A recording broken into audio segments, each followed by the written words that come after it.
రవి అనే ఒక silent bye ఎప్పుడు లోన్లీగా ఉంటాడు.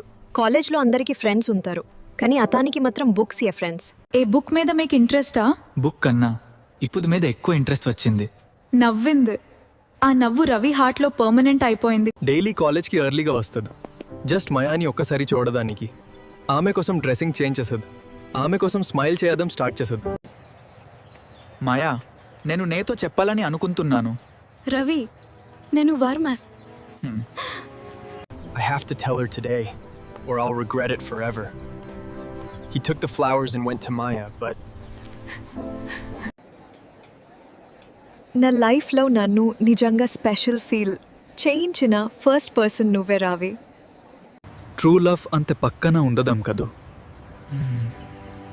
వాళ్ళ హ్యాపీనెస్ కోసం సైలెంట్గా నవ్వదాం. కొన్ని ప్రేమ కథలు కలావదం కోసం రావు, మనల్ని మార్చడం కోసం వస్తాయి. కొన్ని రిజెక్షన్స్ మన హార్ట్ని బ్రేక్ చేస్తాయి, కానీ అదే పెయిన్ మన ఫ్యూచర్ని బిల్డ్ చేస్తుంది. Thank you for watching. Video నచ్చితే లైక్, షేర్, సబ్స్క్రైబ్ చేయండి. ఇంకా ఇలాంటి ఇన్స్పిరేషనల్ తెలుగు స్టోరీస్ కోసం ఫాలో అవ్వండి.